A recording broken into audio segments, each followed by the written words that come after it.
पूरा देश राखी मना रहा है। आज त्योहार का दिन है। अच्छी अच्छी तस्वीरें आपको दिखाऊंगा।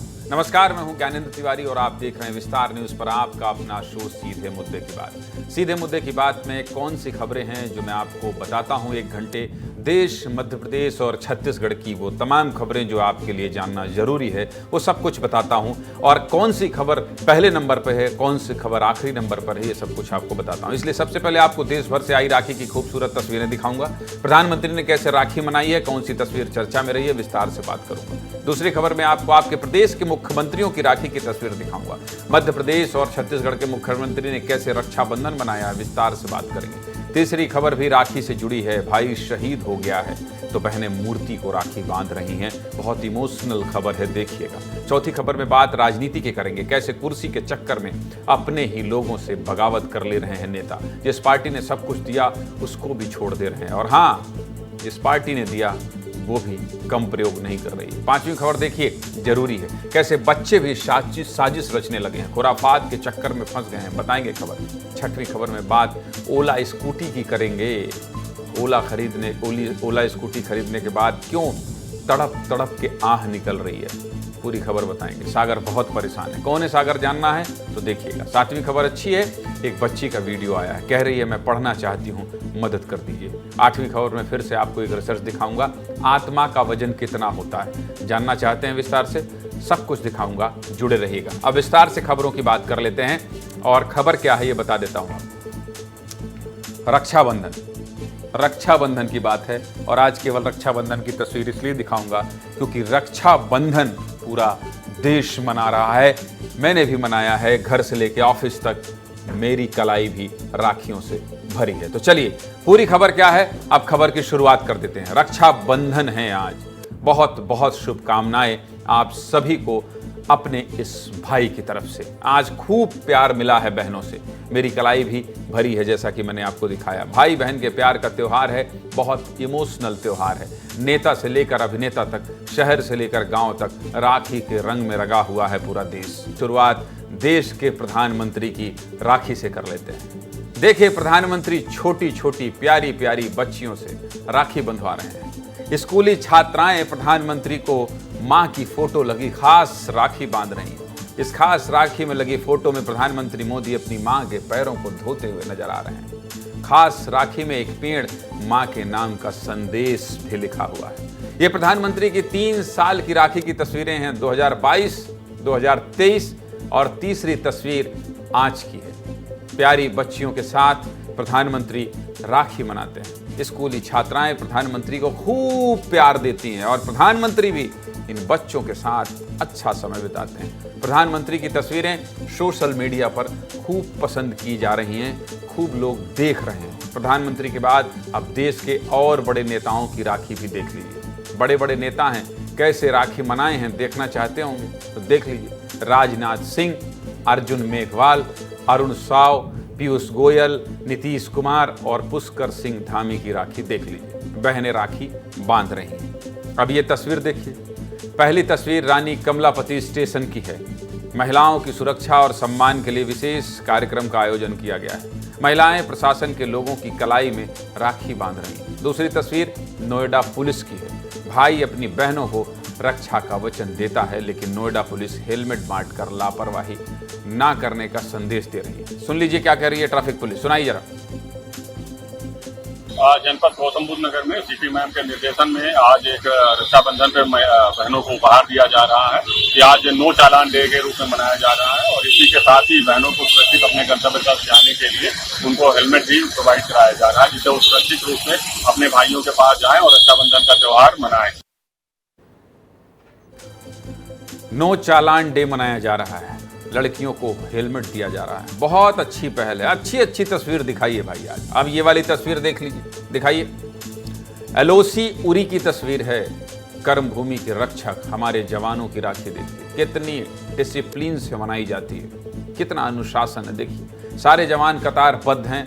स्थानीय बहनें रोली चंदन और राखी से सजी थाली लेकर जवानों को रक्षा सूत्र बांध रही हैं, राखी बांध रही हैं। जेलों में भी राखी मनाई गई है। बहुत सारी तस्वीरें हमारे पास। मध्य प्रदेश और छत्तीसगढ़ में लोगों ने बड़े उत्साह के साथ रक्षाबंधन मनाया है। देख लीजिए तस्वीर। इमोशनल कनेक्ट होता है त्योहारों से। दूर दूर तक ट्रेन, बस, फ्लाइट से बहनें जाती हैं राखी बांधने अपने भाई को। तस्वीर रायपुर, भोपाल, रीवा और छतरपुर की तस्वीर है। कैसे जेल में भी प्रशासन ने रक्षाबंधन मनाने की अनुमति दी हुई है। सबको खुश रहने का हक है। जब सुबह से ये सारे विजुअल देख रहा था तो मन बहुत भावुक था। जरा रिपोर्ट दिखा दीजिए, जेल में कैसे राखी मनी है वो भी देख लीजिए।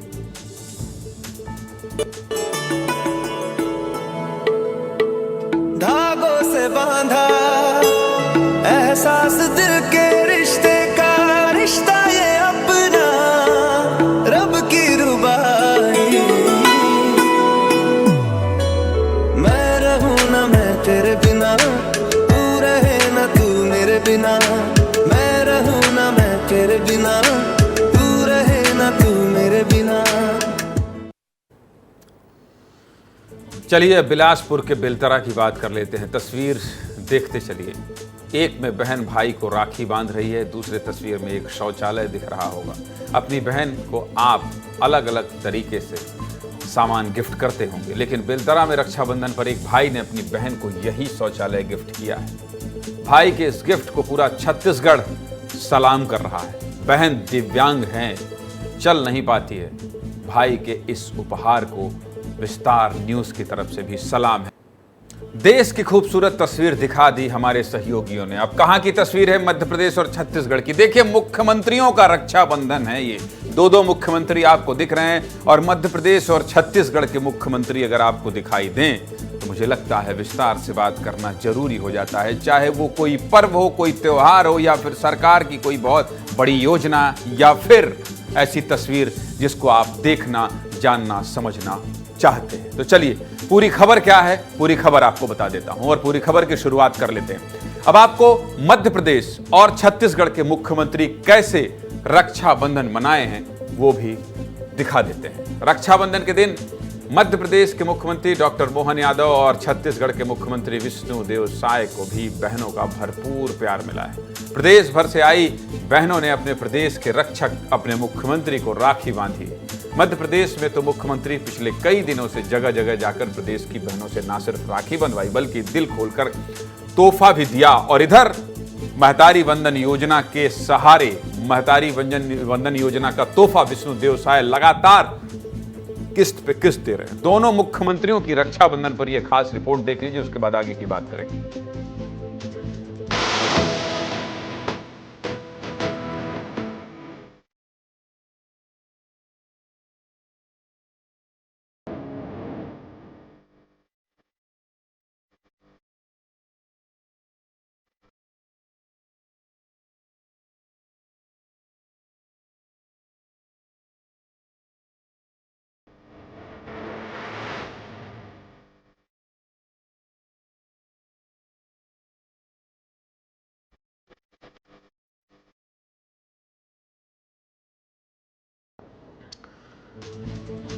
चलिए एक एक कर सबसे पहले बात मध्य प्रदेश के मुख्यमंत्री डॉक्टर मोहन यादव की कर लेते हैं। गजब उत्साह था, शानदार एनर्जी थी सीएम साहब में, शानदार। रक्षाबंधन को लेकर इतने उत्साहित थे कि 20 दिन पहले से ही जनप्रतिनिधियों को क्षेत्र में जाकर राखी बंधवाने का आदेश दे दिया। रक्षाबंधन तक अलग अलग शहरों में कार्यक्रम का आयोजन रख लिए थे।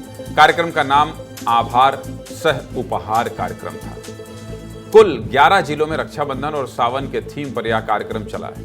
जिलों का नाम भी जान लीजिए, कहां कहां कार्यक्रम रखा गया था। सिंगरौली, सतना, दमोह, नरसिंहपुर, बालाघाट, मंडला, बैतूल, श्योपुर, टीकमगढ़, अनूपपुर और डिंडोरी में सीएम ने अपना कार्यक्रम रखा हुआ था। लगातार दौरा कर रहे थे। सीएम ने आभार सह कार्यक्रम की शुरुआत चित्रकूट से की थी। बहनों की हजारों की संख्या में बहनों ने राखी बांधी, हजारों की संख्या। कार्यक्रम में महिलाओं ने अपने सीएम भैया को 108 फीट की राखी बांधी थी। 108 फीट की लंबी राखी भेंट की थी। इसके बाद 1 अगस्त से शुरू हुआ ये कार्यक्रम लगातार चलता रहा। इस मौके पर सीएम ने बहनों के लिए गाना भी गाया है। बहनों को फिजूल खर्ची से बचने की सलाह भी दी है। साथ ही मुख्यमंत्री निवास में धूमधाम से राखी मनवाई और दिल खोलकर प्रदेश भर से आ रही बहनों को तोहफा दे दिया। बहनों को झूला झुलाया, बहनों से आशीर्वाद दिया। ये रिपोर्ट देखिए तब समझ में आएगा कि मैं क्यों ऐसी बात कह रहा हूं। दिखाई जरा रिपोर्ट।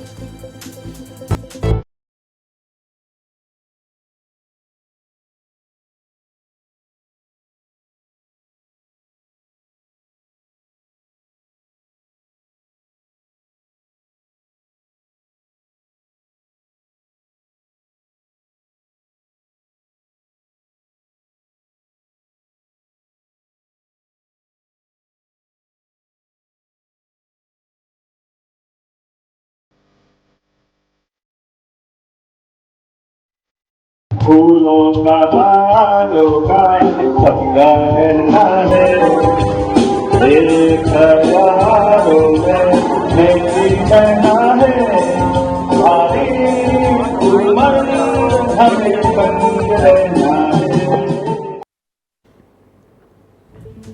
आज सीएम ने अपने गृह जिले उज्जैन में राखी मनाई। उज्जैन में बहनों ने सीएम मोहन भैया पर खूब प्यार बरसाया और जमकर फूलों से भैया का स्वागत किया।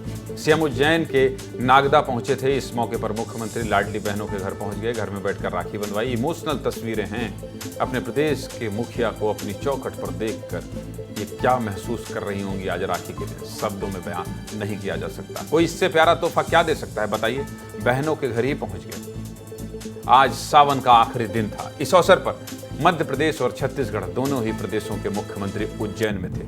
आज दोनों मुख्यमंत्रियों ने सपरिवार बाबा महाकाल के दरबार में पूजा अर्चना की, बाबा महाकाल का आशीर्वाद लिया। इस मौके पर सीएम से विस्तार न्यूज ने बातचीत की है, वो भी सुन लीजिए, क्योंकि हमारे सहयोगी संतोष कृष्णानी गजब के रिपोर्टर हैं भाई। संतोष कृष्णानी, आपको बहुत बहुत साधुवाद और शाबाश। कोई भी उज्जैन में पहुंचे, वो बड़े से बड़े नेता हो, मुख्यमंत्री हो, केंद्रीय मंत्री हो, अभिनेता हो, अभिनेत्री हो, कोई भी पहुंचे, संतोष कृष्णानी के माइक और कैमरे से नहीं बच सकता। दिखाइए जरा उनकी रिपोर्ट। आज हम लोग का सौभाग्य है कि सावन का पवित्र महीना चल रहा है, शिव जी का महीना है और आज पूर्णिमा भी है, सावन का आखिरी सोमवार भी है और ऐसे अवसर में बाबा के शरण में आए हैं, उनकी पूजा अर्चना की है, उनका दर्शन किए हैं और उनसे आशीर्वाद मांगे हैं छत्तीसगढ़ की खुशहाली के लिए। छत्तीसगढ़ में सभी खुशहाल हों। बाबा महाकाल की सवारी निकल रही, पूरा आनंद से उज्जैन झूम रहा है। प्रदेश में सुख समृद्धि की कामना करते हुए बाबा से कामना करते हैं वो इसी प्रकार से वैभव निखारते रहे पूरा प्रदेश में, देश में। यशस्वी प्रधानमंत्री के नेतृत्व में देश आगे बढ़े। हमारी हर सवारी आनंद के साथ उस स्तर में जा रही जिसकी जरूरत थी। मेरी अपनी ओर से बाबा के चरणों में प्रणाम। मुख्यमंत्री विष्णुदेव साय और मुख्यमंत्री डॉक्टर मोहन यादव ने आज मुलाकात भी की है उज्जैन में। इस मौके पर उज्जैन के सांसद अनिल फिरोजिया, राज्यसभा सांसद उमेश नाथ जी महाराज भी मौजूद रहे। ये तो बात मध्य प्रदेश की हो गई। चलिए अब बात छत्तीसगढ़ के मुख्यमंत्री विष्णुदेव साय की कर लेते हैं। और आज उज्जैन से लौटने के बाद बड़े धूमधाम से सीएम ने रक्षाबंधन मनाया है। बच्चे बच्चियां सब कार्यक्रम में शामिल थे। देखिए कैसे छोटी छोटी बच्चियां सीएम को राखी बांध रही हैं। खूबसूरत तस्वीर है, लेकिन राखी की एक ऐसी तस्वीर आई जिसे देखकर हर आंखें नम हो गई। सीएम साहब को राखी बांधने वाले क्रम में एक दिव्यांग बच्ची वर्षा आई। वर्षा ने हाथ नहीं था, इसलिए पैरों से अपने मुख्यमंत्री को राखी बांधा। सीएम हाउस का ये वीडियो देखकर हर कोई भावुक हो गया। धमतरी की दिव्यांग बालिका वर्षा ध्रुव ने पैरों से राखी बांधी और मुख्यमंत्री साय को अपने पैरों से मिठाई भी खिलाई। वर्षा ध्रुव के दोनों हाथ नहीं हैं, लेकिन अपने पैरों से सारे काम कर लेते हैं। वर्षा, आपको इस भाई की तरफ से भी खूब सारा प्यार, ढेर सारा प्यार। आप खूब खुश रहिए, मस्त रहिए। चलिए अब अगली खबर दिखा देते हैं और अगली खबर क्या है ये आप देख लीजिए। यहाँ भाई शहीद हो गया, मूर्ति को राखी बांध रही बहनें। अब आज देखिए राखी है, इसलिए राखी की हर तस्वीर आपको दिखाऊंगा, हर तस्वीर दिखाऊंगा। मुख्यमंत्रियों की खबर दिखा दिया, प्रधानमंत्री की खबर दिखा दिया, प्रदेश की वो तस्वीर दिखा दिया जो प्रदेश भर से आई हैं। लेकिन ये कहाँ से आई है?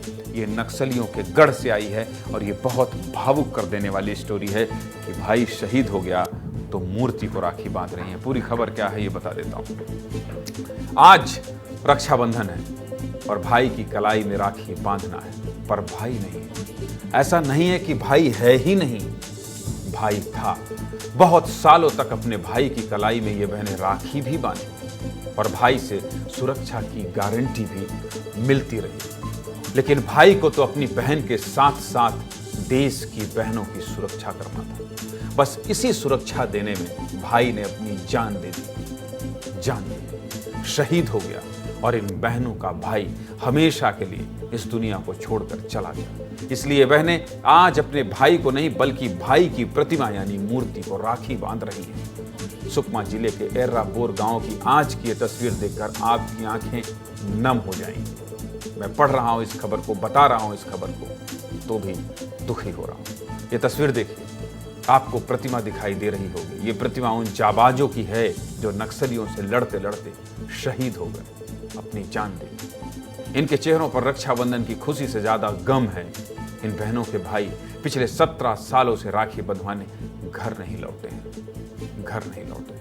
तब से ये बहनें अपने शहीद भाइयों की प्रतिमा पर ही राखी बांध रही हैं। ये रिपोर्ट देख लीजिए।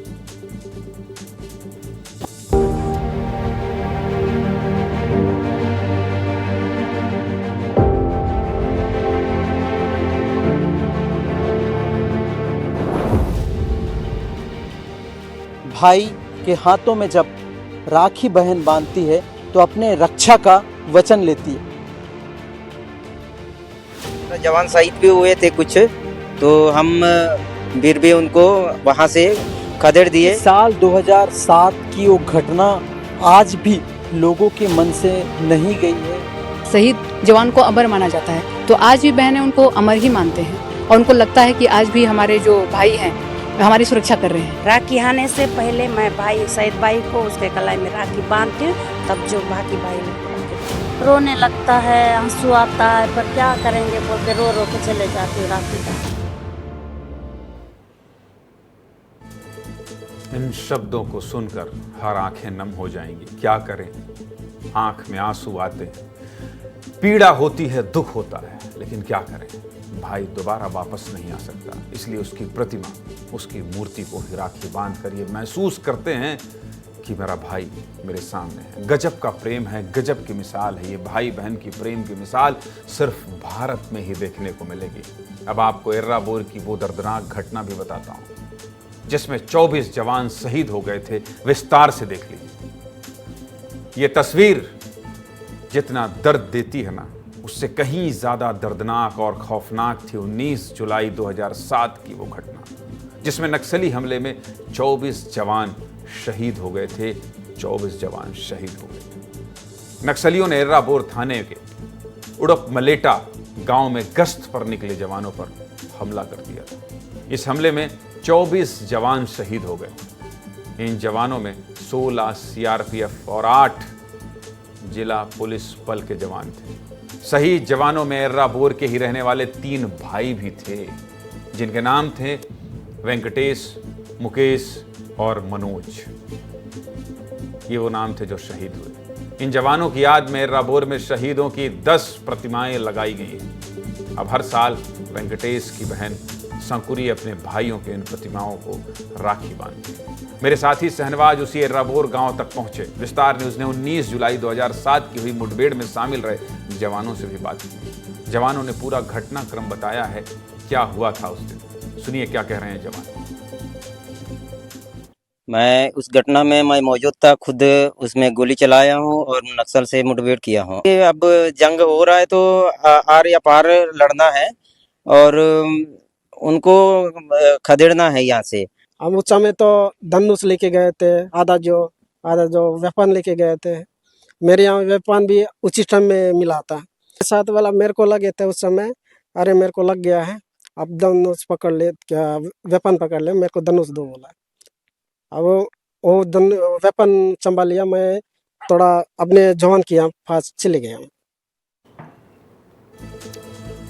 सुना आपने, शहीद हुए सभी सैनिकों को विस्तार न्यूज की तरफ से नमन है, सलाम है। चलिए आगे कौन सी खबर है उसकी बात कर लेते हैं। और अगली खबर, कुर्सी के लिए पार्टी छोड़ देते हैं। केवल ये चंपई सोरेन और हेमंत सोरेन की नहीं कहानी है। आज जो कहानी आपको दिखाने वाला हूं वो पूरे देश की कहानी है कि कैसे कुर्सी के लिए पार्टी छोड़ देते हैं। लेकिन हाँ, पूरी खबर आप सुनेंगे तो आपको आनंद आएगा। चलिए पूरी खबर की शुरुआत कर लेते हैं और आपको खबर बता देते हैं कि खबर क्या है। ये जो मैं कहता हूं ना आपसे कि कुर्सी के लिए कुर्सी के लिए पार्टी छोड़ देते हैं, पूरी खबर क्या है, चलिए खबर की शुरुआत कर लेते हैं। अपने किसी करीबी को मुख्यमंत्री बनाने का रिस्क मत लीजिएगा। आप अपने किसी भी करीबी को मुख्यमंत्री बनाने का रिस्क मत लीजिएगा भाई। महत्वाकांक्षा जाग जाती है। अब आप कहेंगे मुख्यमंत्री बनना और बनाना कोई खेत की मूली है क्या, जो इतनी आसानी से बना दो और फिर हटा दो। तो सुनिए, ऐसा ही चल रहा है पिछले कुछ सालों से।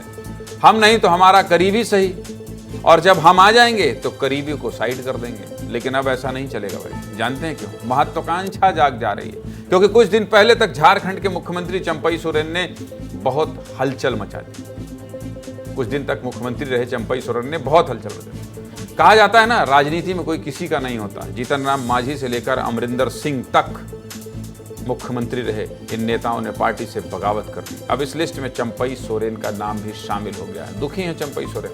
रविवार को थोड़ा आराम का दिन रहता है, लेकिन चंपई सोरेन ने रविवार को झारखंड मुक्ति मोर्चा को तगड़ा झटका दे दिया। दिल्ली निकल गए, हलचल बढ़ गई, कयास लगाए जाने लगे कभी भी बीजेपी में शामिल हो सकते हैं चंपई सोरेन। कोल्हान टाइगर के नाम से जाने जाने वाले चंपई सोरेन कल अपने कुछ विधायकों के साथ दिल्ली पहुंचे थे। उनके साथ विधायक भी थे। खबर बड़ी है, झारखंड में चुनाव होना है। दो तस्वीर दिखा रहे हैं। पहली तस्वीर हेमंत सोरेन की गिरफ्तारी के समय की है, जब जेएमएम पार्टी में टूट की बातें कही जा रही थी। उस समय चंपई सोरेन पार्टी की अगुवाई करते हुए अपने विधायकों की काउंटिंग करवा रहे थे और सबको बता रहे थे कि पार्टी में सब कुछ ठीक है, हमारे पास बहुमत का आंकड़ा है। दूसरी तस्वीर देख लीजिए। पार्टी से नाराज चल रहे चंपई सोरेन तमाम कयासों के बीच रविवार को दिल्ली पहुंचे हुए थे। काफी कुछ बोला, सुना जा रहा था। पार्टी छोड़ देंगे, राजनीति से संन्यास ले लेंगे, बीजेपी ज्वाइन कर लेंगे और भी तमाम तरीके की अटकलें थी। चंपई सोरेन जब दिल्ली पहुंचे थे तो उन्होंने क्या कहा था, उनको सुन लीजिए। सुनाइए चंपई सोरेन क्या कह रहे थे जब दिल्ली पहुंचे थे। हम निजी काम के लिए काम में आए हैं, और हम जहाँ पर हैं वहीं पर हैं। हम निजी काम के लिए काम में आए हैं, और हम जहाँ पर हैं वहीं पर हैं। हम जहां पर हैं वहीं पर हैं, यही जवाब था चंपई सोरेन का। और अब भी जहां थे वहीं बने हुए हैं। 2 दिन हो गए, लेकिन सीधे मुद्दे की बात यही है कि जहां थे फिलहाल वहीं बने हुए हैं, खुद कह रहे हैं। खैर, पार्टी से नाराज होने की जो बातें कही सुनी जा रही थी वो सच निकली। चंपई सोरेन का ये पोस्ट देख लीजिए, शाम को बहुत भावुक पोस्ट किया था। अपमान का कड़वा घूंट जैसे शब्दों का जिक्र किया हुआ है। और भी देखते जाइए क्या क्या लिखा है। पार्टी में वजूद नहीं है, अस्तित्व नहीं है। जिस पार्टी के लिए जीवन समर्पित किया वहां अपमान मिला है। ऐसे ऐसे शब्द चंपई सोरेन ने लिखे हैं। राजनीति में एक एक शब्द के मायने होते हैं भाई साहब। यहां तो बहुत लिख दिया है चंपई सोरेन ने। विस्तार से दिखा दीजिए। चलिए, चंपई सोरेन बस पार्टी से नाराज ही नहीं है, विकल्प भी बता दिया है कि आगे वो क्या कर सकते हैं। सोशल मीडिया एक्स पर बाकायदा चंपई सोरेन ने 3 विकल्प बताया है। पहला, राजनीति से संन्यास लेना। दूसरा, अपना अलग संगठन खड़ा करना। और तीसरा, दूसरे दल में शामिल होना। खैर, जो इस पोस्ट के बाद भूचाल मचा है ना भाई साहब, वो आपको दिखा देते हैं। किसने क्या कहा है, बड़े बड़े बयान आ गए, सब कुछ देख लीजिए।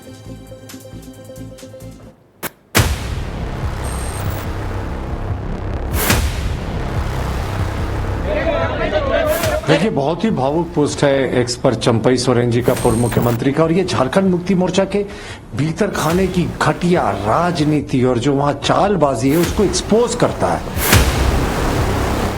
ये अफवाहें भारतीय जनता पार्टी क्यों फैला रही है? क्योंकि उन्हें अपना हार का भय सामने दिख रहा है। BJP use and throw party है। चंपई सोरेन जी भले आदमी हैं, उनको अभी अनुभव नहीं हो रहा है, बाद में अनुभव होगा। इस प्रकार की जब अवस्था मन की होता है तो थोड़ा सा आदमी जगह को बदलता है तो थोड़ा कुछ ना कुछ परिवर्तन होता है मन में, सोचने में, तो हमें लगता है उस कारण से। लेकिन अब चर्चा तो चर्चाएं होते रहता है।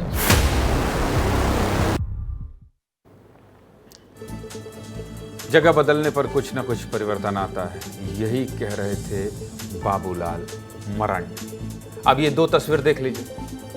चंपई सोरेन के एक्स पोस्ट की तस्वीर है, एक पहले की और दूसरी अभी की है। पहले की तस्वीर में देखिए, एक्स के बायो में वाइस प्रेसिडेंट जेएमएम झारखंड भी लिखा है। दूसरी तस्वीर में बायो सिमटकर सिर्फ पूर्व मुख्यमंत्री रह गई है भाई साहब।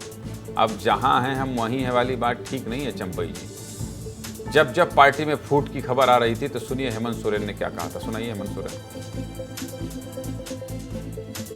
ये लोग गुजरात से, असम से, महाराष्ट्र से लोगों को ला करके यहाँ आदिवासी, दलित, पिछड़ा अल्पसंख्यक के ऊपर जहर बोने का काम करता है और एक दूसरे से लड़वाने का काम करता है।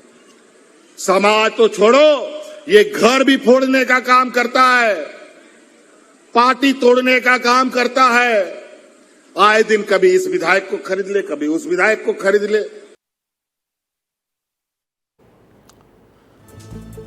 बीजेपी पर पार्टी तोड़ने फोड़ने का आरोप लगा रहे हैं झारखंड के मुख्यमंत्री हेमंत सोरेन। ये पहले मुख्यमंत्री नहीं है चंपई सोरेन जिसने बगावत की है। अब आपको लिस्ट दिखा देता हूं, पूरी लिस्ट दिखा देता हूं, किसने किसने मुख्यमंत्री पद जाने के बाद पार्टी के खिलाफ बगावत की है, देख लीजिए। पहला नाम अशोक चव्हाण महाराष्ट्र के मुख्यमंत्री थे। जब राज्यसभा के नॉमिनेशन के लिए कांग्रेस ने मना कर दिया था तो बीजेपी में शामिल हो गए। दूसरा नाम देख लीजिए, किरण कुमार रेड्डी आंध्र प्रदेश के मुख्यमंत्री थे। 2023 में जब बीजेपी में शामिल हुए तो कांग्रेस पर साफ साफ आरोप लगाते गए कि पार्टी में अच्छा फैसला नहीं लिया जाता। तीसरा नाम देख लीजिए, जीतन राम मांझी हैं गुरु। ये मुख्यमंत्री बनाए थे इनको नीतीश कुमार, अपनी जगह सीएम बनाया था, लेकिन जब मुख्यमंत्री पद से हटे तो बगावत करते हुए हटे। इन्होंने अपनी पार्टी हिंदुस्तानी आवाम मोर्चा बना लिया। फिलहाल मोदी सरकार में कैबिनेट मंत्री हैं। चौथा नाम अमरिंदर सिंह। जब पार्टी ने मुख्यमंत्री पद से हटाया तो पहले अपनी पार्टी बनाई, फिर अपनी पार्टी पंजाब लोक कांग्रेस का बीजेपी में विलय कर दिया। पांचवा नाम है, सब कुर्सी से बगावत करके हटे, कुर्सी से हटे तो पार्टी के प्रतिष्ठा खत्म। पांचवा नाम है दिगंबर कामत, गोवा के पूर्व मुख्यमंत्री थे। अपने 8 एमएलए के साथ बीजेपी का दामन थाम लिया था। छठा नाम है रवि नायक, ये भी गोवा के पूर्व मुख्यमंत्री रहे। 2021 में कांग्रेस से इस्तीफा देने के बाद बीजेपी में शामिल हो गए थे। सातवां नाम छत्तीसगढ़ से अजीत जोगी, छत्तीसगढ़ के सीएम रहे। 2018 में उन्होंने अपनी पार्टी छोड़कर जनता कांग्रेस छत्तीसगढ़ पार्टी बनाई। आठवां नाम है कर्नाटक के पूर्व मुख्यमंत्री एस.एम. कृष्णा का, ये भी 2017 में कांग्रेस छोड़कर बीजेपी ज्वाइन कर ली। नौवां नाम अरुणाचल प्रदेश के पूर्व मुख्यमंत्री पेमा खांडू का है। पेमा खांडू ने भी कांग्रेस छोड़कर People's Party of Arunachal Pradesh join कर लिया था। लिस्ट लंबी है भाई, जो बताते हैं विस्तार से। 10वां नाम है गिरधर गामंग, ओडिशा ने 2015 में कांग्रेस छोड़कर बीजेपी ज्वाइन कर लिया था। उत्तराखंड के चीफ मिनिस्टर विजय बहुगुणा को जब सीएम पद से हटाया गया तो उन्होंने बीजेपी ज्वाइन कर लिया था। उत्तराखंड के ही चीफ मिनिस्टर रहे एनडी तिवारी भी 2018 में बीजेपी ज्वाइन कर लिए थे। और तो और सुनिए, जम्मू कश्मीर के पूर्व मुख्यमंत्री गुलाम नबी आजाद 2022 में कांग्रेस छोड़कर डेमोक्रेटिक आजाद पार्टी बना ली। सोचिए कितने सीनियर लीडर। जितने भी नाम मैंने बताया पिछले 10 सालों का रिकॉर्ड है, ज्यादातर पूर्व मुख्यमंत्री पार्टी छोड़कर बीजेपी में शामिल हुए हैं या तो नई पार्टी बना ली है। क्यों पता है आपको? कुर्सी नहीं मिली। देखते हैं अब चंपई सोरेन जो अपना एक्स में केवल प्रोफाइल बदल रहे हैं, आगे क्या करते हैं। अब बच्चे भी साजिश रचने लगे हैं, देख लीजिए। ये जो ऐसे प्यार से ऐसे आंख मिचौली खेल रहे हैं छोटे छोटे बच्चे, ये सब भी साजिश रचने लगे हैं। कितनी बड़ी साजिश रचने लगे हैं, जानना चाहते हैं, देखना चाहते हैं? चलिए आइए पूरी खबर बता देता हूँ। पूरी खबर देख लीजिए, समझ लीजिए। और मैं क्यों कह रहा हूँ कि बच्चे साजिश रचने लगे हैं, ये भी आपको समझना जरूरी है। तो चलिए खबर की शुरुआत कर लेते हैं। राजधानी रायपुर से एक अजब गजब मामला सामने आया है। सुनेंगे तो आप भी हैरान रह जाएंगे, कहेंगे ऐसा भी हो सकता है क्या? खबर क्या है? एसिड अटैक की खबर है, बहुत गंभीर खबर है, ध्यान से सुनिएगा, बहुत गंभीर खबर है। राजधानी रायपुर में 17 अगस्त को एक 12 साल के बच्चे पर एसिड अटैक होने की खबर सामने आई। सही सुना आपने, एसिड अटैक, वो भी किस पर? केवल 12 साल के बच्चे पर। एसिड अटैक सुनकर ही हम और आप कांप जाते हैं। शायद आप अभी एसिड अटैक सुनकर ही सिहर गए होंगे। 12 साल के बच्चे पर एसिड अटैक होने की खबर सामने आने के बाद राजधानी में हड़कंप मच गया। पुलिस महकमा हिल गया कि आखिरकार ऐसी घटना कहां और कब कैसे हो गई।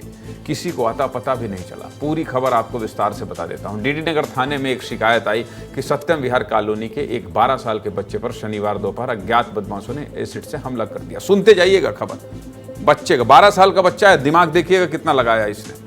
बच्चे का चेहरा बुरी तरह से झुलस गया। कहानी सुनते जाइए। बच्चों ने कहा कि दोनों बदमाश बच्चे से नशे के लिए पैसे मांगते थे। बच्चे ने पैसा देने से मना किया तो बदमाशों ने उसके चेहरे पर ऐसा पाउडर फेंका जिससे कुछ ही पल में बच्चे का चेहरा झुलस गया। ये कहानी बच्चे ने बताई है। जिसके बाद बच्चे को एम्स में भर्ती कराया गया। इस घटना की सूचना मिलने के बाद से पुलिस विभाग में हड़कंप मच गया। थाने के अलावा क्राइम ब्रांच ने जांच शुरू कर दी। भाई साहब, घटनास्थल के आसपास के फुटेज खंगाले गए। वीडियो फुटेज की कहीं से कुछ मिल जाए। पुलिस अज्ञात आरोपियों की तलाश में जुटी रही, भटकती रही। पूरे मामले में पुलिस को 2 दिन के छानबीन के बाद पूरा मामला समझ आया और मगर पूरा मामला कुछ और ही निकला। मामले का खुलासा करते हुए पुलिस भी हैरान और परेशान हो गई। अब आप कह रहे होंगे कि पहली मत बुझाओ भाई, हुआ क्या ये तो बताओ। चलिए बता देता हूं। अब जो बताने जा रहा हूं उसको सुनकर आप दंग रह जाएंगे, इसलिए कह रहा हूं कि बच्चे कैसे साजिश करने लगे। मामला क्या निकला पता है आपको? आपको जिस बच्चे पर एसिड अटैक होने की शिकायत हुई थी, जिस बच्चे पर एसिड अटैक होने से पूरे शहर में हड़कंप मच गया था, जिस बच्चे के चेहरे झुलसने पर परिवार वाले सदमे में आ गए थे, जिस बच्चे पर एसिड फेंकने वाले आरोपियों की पुलिस तलाश कर रही थी, दरअसल उस बच्चे पर एसिड अटैक हुआ ही नहीं था। सच्चाई ये है कि कॉलोनी के रहने वाले 2 बच्चों ने मिलकर एसिड अटैक की कहानी गढ़ी थी। बच्चों ने इतनी लंबी चौड़ी एकदम गंभीर एसिड अटैक होने की घटना की कहानी क्यों गढ़ी पता है आपको? बच्चे का चेहरा गैस से झुलसा था, गैस ऑन रह गया, जब आग लगी तो चेहरा पूरी तरह झुलस गया। बच्चों ने जानबूझकर इसे माँ बाप को नहीं बताया क्योंकि इससे डांट पड़ती है। जब पुलिस और परिवार वालों ने प्यार से बच्चे से पूछताछ की, फिर असलियत सामने आ गई। जरा सुन लीजिए लड़के के पिता और प्रशासन क्या कह रहे हैं, सुनाइए जरा। बच्चे को भूख लगा होगा ना, तो सब्जी गर्म करने के लिए गैस ऑन किया, और जैसे ऑन करके रेगुलेटर ढूंढने गया तब तक तो गैस बाहर आ गया था। गैस जैसे बाहर रेगुलेटर जला, उसी भाग से उसका चेहरा जल गया। बच्चे डर के मारे ना दोनों भाई मिल के कहानी बनाए। तो एंड में आठ में कौनते बोलते पापा हम लोग बहुत डर गए थे, माफ़ी मांगे पर रो रहे थे बहुत, पापा हम लोग बहुत डर गए हैं, इसलिए हम लोग आपसे झूठ बोले हैं कि अच्छा हुआ, घर में जला था पापा। उसके मम्मी पापा डांटे मत करके उन्होंने कहानी गढ़ा कि कोई बाहरी व्यक्ति ने उसके ऊपर कुछ पाउडर जैसा कुछ फेंका है, कुछ अटैक हुआ है उनको, और उसका चेहरा जल गया है। उसकी रिपोर्ट थाने में की गई थी। थाने में रिपोर्ट दर्ज होने के पश्चात से लगातार जो घटनास्थल बताया गया था उस एरिया के CCTV कैमरे को देखा गया, लोगों से पूछताछ की गई और उस तरह घटना होना नहीं पाएगा। तो पुनः बच्चों से पूछताछ की गई तो उन्होंने बताया कि घटना एक्चुअल में उनकी गैस जलाने के दौरान हुई थी। बताइए भला, माँ बाप के डर से बच्चे इतना बड़ा झूठ बोलने लगे हैं, इतना बड़ा झूठ बोलने लगे हैं और बच्चे साजिश करने लगे हैं। ये गेम और ये ऑनलाइन गेम और ये सारे जो दुनिया भर के मोबाइल के गेम आ गए हैं ना, यही सब देख देख कर ये बच्चे जो है इतना खुराफात करने लगे हैं। खैर, सावधान करना आपको जरूरी था, बच्चों को इतना डराइए मत कि वो इतनी बड़ी बड़ी साजिश रचने लगे हैं और साजिश करने लगे। चलिए अगली खबर क्या है, अगली खबर आपको बता देता हूं। ओला की बाइक खरीदते ही तड़पने लगे हैं। कौन तड़पने लगा है? कौन तड़पने लगा है और क्यों तड़पने लगा है और क्यों बेसुध हो गया है? पूरी खबर क्या है, चलिए खबर की शुरुआत कर देता हूं बिना कुछ समय बर्बाद किए। ओला की स्कूटी खरीदने के बाद कोई बेसुध हो सकता है क्या? या बहकी बहकी हरकत कर सकता है क्या? या 20 सड़क ओला का स्कूटर लेकर गाना गाते प्रदर्शन कर सकता है क्या? अब आप ये तो समझ ही गए होंगे कि ऐसा ही हुआ होगा, इसलिए मैं ये सब भूमिका बना रहा हूं। पेट्रोल वाली बाइक लेना है या चार्जिंग वाली? अगर आप ये सोच रहे हैं तो ये खबर देख लीजिएगा। एक वीडियो दिखाऊंगा, दर्द भरा वीडियो है, भिलाई से आया है। ओला स्कूटी वाले ने ओला खरीदने का दर्द गाना गाकर सुनाया है। गाना गाकर, गाना क्या गा रहे हैं सबसे पहले ये सुना देता हूं। गाने के बोल क्या जानते हैं? नहीं जानते तो जान लीजिए। गाने के बोल है, तड़प तड़प के इस दिल से आह निकलती रही, मुझको सजा दी ओला ने ऐसा क्या गुनाह किया। तो लुट गए, हाँ लुट गए। ओरिजिनल गाना कौन सा है ये तो गाना सुनकर समझ ही गए होंगे। सलमान खान की फिल्म हम दिल दे चुके सनम का गाना है। तड़प तड़प के इस दिल से आह निकलती रही, और इस सीन में सलमान फिल्म की हीरोइन ऐश्वर्या राय के लिए गा रहे थे। वही वाला गाना है। अब ओला खरीदने वाले सागर भाई गा रहे हैं। सुना दीजिए भाई, पहले गाना सुना दीजिए फिर आगे बढ़ेंगे। सुनाइए। इस दिल से आह निकलती रही, मुझको सजा दी ओला ने ऐसा क्या गुनाह किया, तो लुट गए, हाँ लुट गए।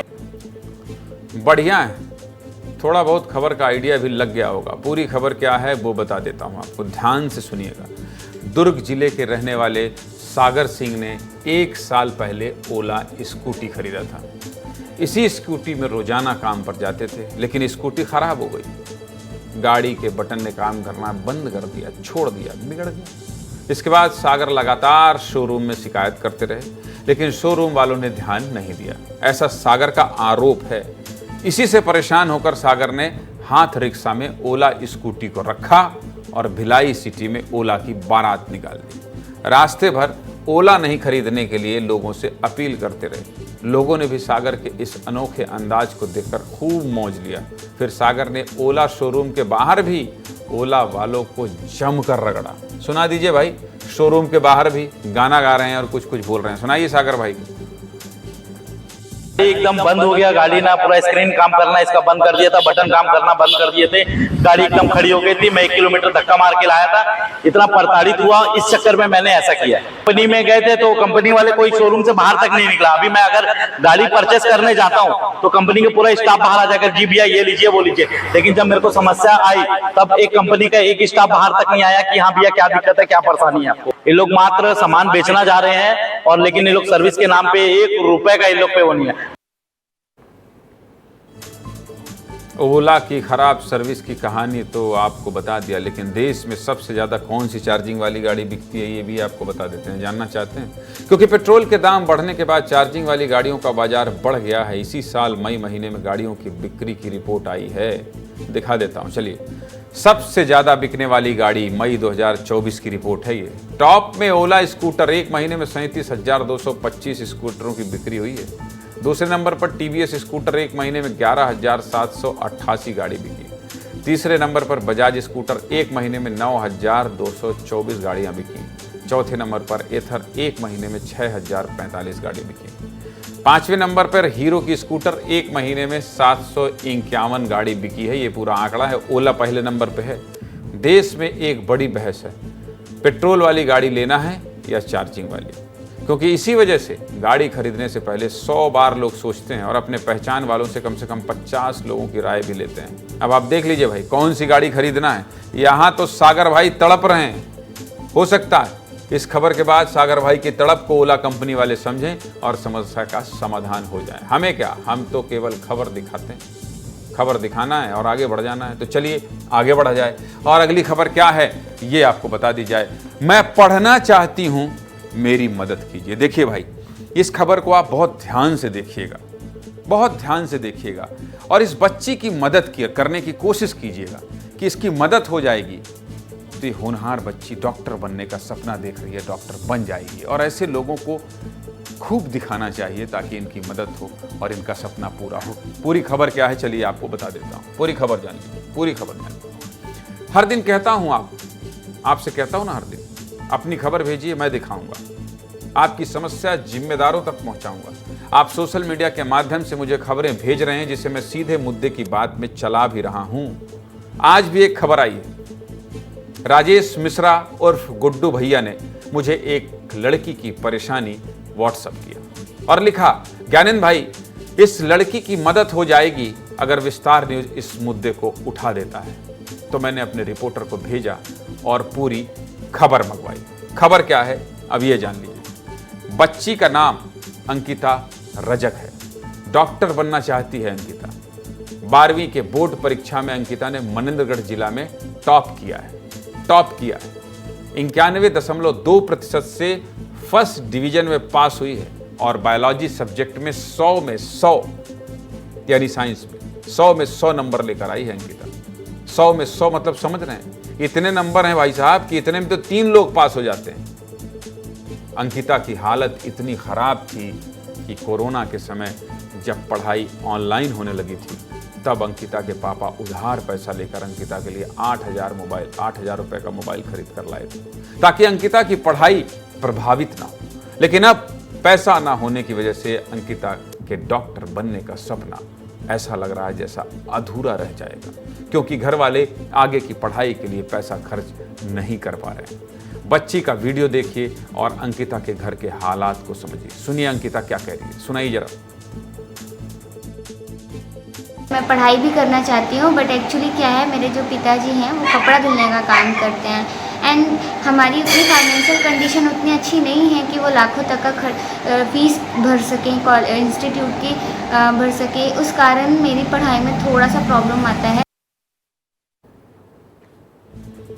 जब भी किसी होनहार बच्चे की पढ़ाई में पैसा रोड़ा बने तो मन बहुत दुखी होता है, बहुत व्यथित होता है। अंकिता के घर की स्थिति को आपको समझा देता हूं। जिले के भरतपुर गांव की रहने वाली है अंकिता रजक। पिता सामुदायिक स्वास्थ्य केंद्र में धोबी का काम करते हैं। आप समझते जाइए, सुनते जाइए, आगे बता रहा हूं खबर। माँ भी पिता के काम में मदद करती हैं। घर का वीडियो देख लीजिए। एक कमरे में बेड और जमीन पर गैस चूल्हा रखा हुआ है। देखिए, पुराना जो घर कच्चा का है, कच्चा घर है, उसमें कोई नहीं रहता है।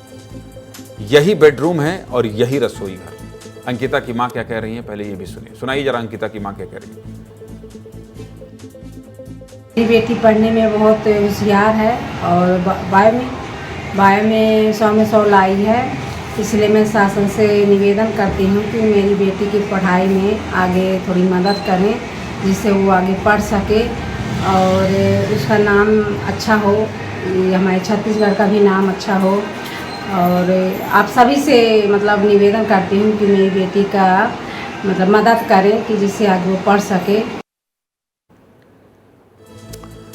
नीट की तैयारी करना चाहती हैं अंकिता। आर्थिक स्थिति ठीक नहीं होने के चलते नीट की तैयारी नहीं कर पा रही है, इसलिए सरकार से आर्थिक सहायता की मांग कर रही हैं। अंकिता ने अंग्रेजी में एक पत्र लिखा है, उसमें उसने अपने न्यूरो सर्जन बनने के सपने का जिक्र किया है। पत्र दिखा दीजिए भाई। इस तरह की खबर कोई नहीं दिखाता है क्योंकि इसमें सनसनी नहीं है ना।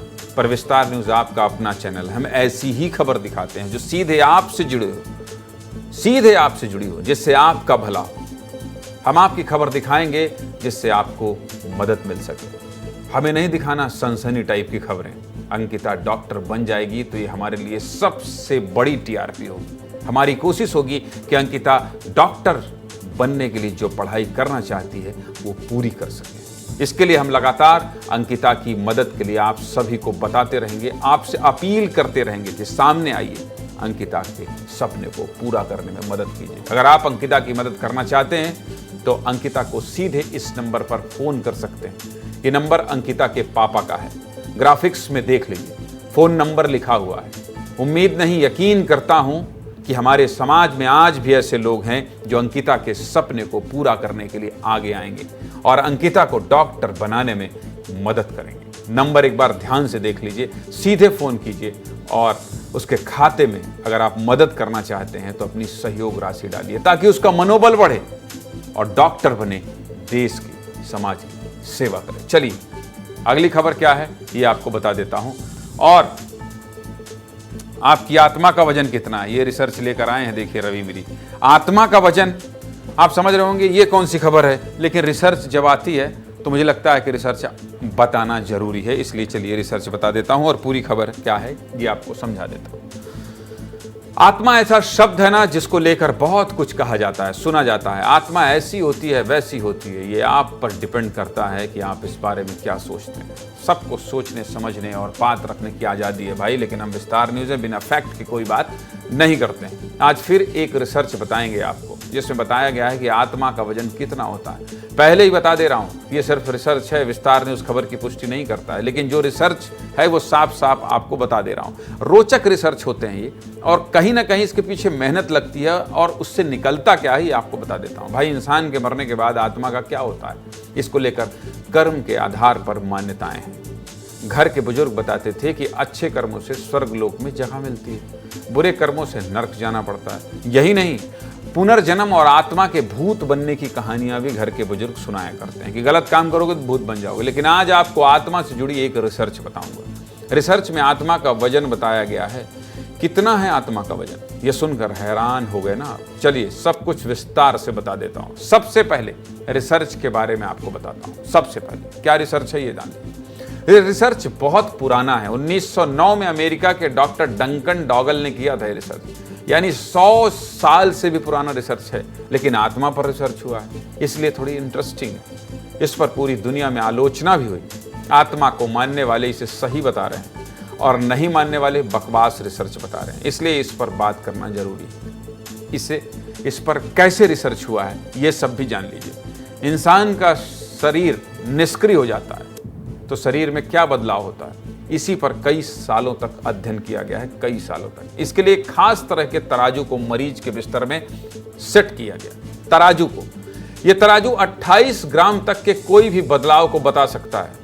डॉक्टर डंकन ने अपने इस प्रयोग के रिजल्ट को जब सार्वजनिक किया तो सब हैरान हो गए। डंकन का दावा था कि जब इंसान का शरीर निष्क्रिय हो जाता है, यानी जब सांसें थम जाती हैं, तो शरीर का वजन 21 ग्राम कम हो जाता है। कुल 6 लोगों के शरीर को तौला गया था, जिसमें 2 लोगों के रिपोर्ट को हटा दिया गया क्योंकि उस समय मशीन सेट नहीं हुआ था, और 4 लोगों के शरीर में वजन कम होना पाया गया था। इसके बाद डॉक्टर डंकन ने 15 कुत्तों पर भी रिसर्च किया, लेकिन कुत्तों का शरीर निष्क्रिय हुआ तो वजन में कोई बदलाव नहीं हुआ। इसलिए डॉक्टर ने अपने रिसर्च में दावा किया कि इंसान के शरीर में आत्मा होती है और कुत्तों के शरीर में आत्मा नहीं होती है। ये रिसर्च है, इस पर विरोध हुआ है। अब क्या कहें भाई, रिसर्च है, रिसर्च तो बहुत होता है, लेकिन ये थोड़ा इंटरेस्टिंग था इसलिए आपको बता दिया। चलिए, मुझे लगता है अब समय हो गया, लेकिन अगली खबर एक और है। क्या खबर है वो भी बता देता हूं आपको। चलिए, देवेंद्र यादव की गिरफ्तारी में कांग्रेस करेगी प्रदर्शन, और प्रदर्शन की रणनीति बन रही है। रणनीति नहीं बन रही है, बल्कि यह कहा जा रहा है कि देवेंद्र यादव की गिरफ्तारी के बाद कांग्रेस इसे भुनाना चाहती है। क्या पूरी खबर क्या है, चलिए आपको पूरी खबर बता देता हूं। खबर यह है कि देवेंद्र यादव की बात बताना जरूरी है। विस्तार न्यूज देवेंद्र यादव की गिरफ्तारी पर लगातार सबसे पहले और सबसे सटीक अपडेट देता आ रहा है आपको, सबसे सटीक। आज जो खबर निकल कर आई है कि कांग्रेस 24 अगस्त को अब जिला मुख्यालयों में प्रदर्शन करने वाली है। पहले कांग्रेस ने 21 अगस्त को विरोध प्रदर्शन करने का फैसला किया था, लेकिन इसे बढ़ाकर अब 24 अगस्त कर दिया गया है। कांग्रेस पार्टी के प्रदेश अध्यक्ष दीपक बैज ने सभी जिले के अध्यक्षों को पत्र लिखकर साफ साफ बताया। धनेंद्र साहू ने क्या कहा है आपको सुनाते हैं। सुनाइए धनेंद्र साहू क्या कह रहे हैं। जब से बलौदाबाजार की घटना घटी है, ये पूरी तरह से इस घटना को, जबकि उसमें भारतीय जनता पार्टी के लोग जिम्मेदार हैं, वो यह सरकार जो है कांग्रेस के ऊपर आरोप मढ़ने की कोशिश कर रही है। प्रदेश की जनता में ये संदेश देना चाहती है कि इसमें भारतीय जनता पार्टी की लिप्तता न होकर कांग्रेस की लिप्तता है, जो कि पूरी तरह से एक षड्यंत्र है। द्वेषवश देवेंद्र यादव को गिरफ्तार किया गया है, तो इसके लिए कांग्रेस पार्टी इसका पुरजोर विरोध करेगी, पूरे प्रदेश भर में आंदोलन चलाएगी। तो इस पूरे मामले में आप समझ गए कि क्या हो रहा है। दरअसल मुद्दा यह है कि देवेंद्र यादव की गिरफ्तारी के बाद कितना बवाल मचा, कैसे कांग्रेसियों ने प्रदर्शन किया। आपने देखा कि पहले दुर्ग भिलाई में जहां देवेंद्र यादव का आवास है वहां पर प्रदर्शन हुआ, और देवेंद्र यादव गाड़ी के ऊपर चढ़कर संविधान की प्रति लहरा रहे थे, और इसके साथ ही सतनामी समाज का सफेद झंडा लहरा रहे थे। और अब आगे क्या होने वाला है, इस पर ज्यादा जानकारी के लिए कौन जुड़ गया है, मेरे सहयोगी, वरिष्ठ सहयोगी state bureau chief Mrigendra Pandey जुड़ गए हैं। मृगेंद्र जी, क्या है अब इसकी तैयारी, और कांग्रेस जिस तरह से चरणदास महंत कह रहे हैं कि इस पर, इसकी तैयारी पर बात की जाएगी, सारे नेताओं के बयान आ रहे हैं, क्या माना जाए, क्या करने वाली है 24 अगस्त को कांग्रेस? देखिए, कल जो होगा वो होगा, पुलिस जो है देवेंद्र यादव को पेश करेगी, क्योंकि 20 तारीख तक का उनका जो रिमांड है वो है। कल कांग्रेस के विधायक दल की भी बैठक है, तो विधायक दल की बैठक में आगे की रणनीति बनाई जाएगी। 21 तारीख को पहले देवेंद्र के पक्ष में कांग्रेस प्रदर्शन करने वाली थी, लेकिन अब वो 24 तारीख को होगा सभी जिलों में, और राजधानी रायपुर में बड़ा प्रदर्शन करके एक बड़ा पॉलिटिकल माइलेज लेने की कोशिश कर रही है कांग्रेस। कुल मिलाकर कांग्रेस की स्ट्रेटेजी यही है कि आने वाले समय में इस मुद्दे को और आगे ले जाया जाए, और जो नगरीय निकाय चुनाव होने वाले हैं उसमें कांग्रेस को फायदा मिले। जी, तो कुल मिलाकर गिरफ्तारी में, आपदा में अवसर तलाशने में जुट गई है कांग्रेस। ठीक है, बहुत बहुत शुक्रिया आपका, और आगे जो भी अपडेट होगा बताते रहिएगा, समझाते रहिएगा। तो चलिए, सोशल मीडिया जल्दी से दिखा दीजिए, क्योंकि बहुत सारी खबरें आ रही हैं। एक्स पर पोस्ट कीजिए, फेसबुक पर, यूट्यूब पर और इंस्टाग्राम पर। आप इसी के सहारे मुझे खबर भेज रहे हैं, और जो खबर भेज रहे हैं वो मैं आपको दिखा रहा हूं।